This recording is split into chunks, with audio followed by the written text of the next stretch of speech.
няма да се сърдиш. Тръгнал беден Димо работа да дири. Господар намерил и свъдлив, и хитър. Господарят рекал: у мен ще слугуваш до другата пролет, додето закука първа куковица. Тогас ще получиш 50 жълтици. Но едно да помниш: където отидеш, каквото и да правиш, каквото и да чуеш, няма да се сърдиш. Ако се разсърдиш, няма да получиш ни една жълтица. И ще ми слугуваш цели 2 години даром, без заплата. Съгласил се Димо. На сутринта рано господарят рекал: сега ще идеш да косиш в полето и щом притъмнее, ще си дойдеш тука. До вечерта късно косил се на Димо и се върнал вкъщи. Викнал господарят: ти що се връщаш? Слънцето залезе и притъмня вече, отговорил Димо. Слънцето залезе, но месецът свети, не е притъмняло. Ама как тъй може? Цяла нощ коситба. Това твое чудо никъде го няма. А ти сърдиш ли се? Никак не се сърдя, а само се чудя. И върнал се Димо. Цяла нощ в полето косил, не преставал. На сутринта рано грохнал от умора и викнал сърдито: ах ти, душеватко! Все ще се намери кой да ти го върне. Пък взел да ме пита дали съм се сърдел. Леле, мила мале, както ми е сега кипнало в душата, да ми е напреде, чудо ще направя. А пък господарят, скрит в хръсталака, само това чакал. Изскочил пред Дима и рекал зарадван: здравичко те хванах! Щом така се сърдиш, ще работиш даром и 2 години. И работил Димо даром 2 години. Върнал се вкъщи гол като тояга.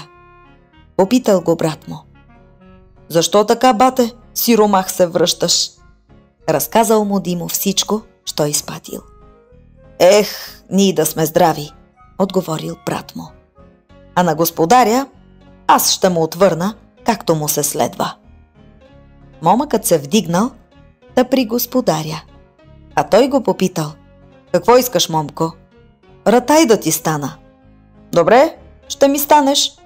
Ще служиш у мене до другата пролет, докато закука първа куковица. Но едно ще помниш: няма да се сърдиш. Ако се разсърдиш, ще броиш на мене 50 жълтици. Ако пък се случи аз да се разсърдя, ще броя на тебе 50 жълтици. Момъкът отвърнал: 50 жълтици малко ми се виждат. Нека 100 да бъдат. Съгласен съм, момко. На другата сутрин слънцето изгряло. Момъкът не става. Лежи си в леглото. Дошъл господарят. Ставай, глупчо, ставай! Виж, слънцето грее. Слънце ли? Да я. Ами как то смее без мене да грее? Я не се втелявай, а по-скоро ставай. Ага, ти се сърдиш. Не се сърдя, ала работа те чака. Нека тя ме чака, аз да я не чакам. Ти както се мъдриш и обед ще дойде. Нищо, ще похапна, пък тогас ще тръгна. Гледай друго нещо да не си похапнеш. Ти, мой господарю, като че се сърдиш. Не се сърдя, глупчо, но скоро ще мръкне.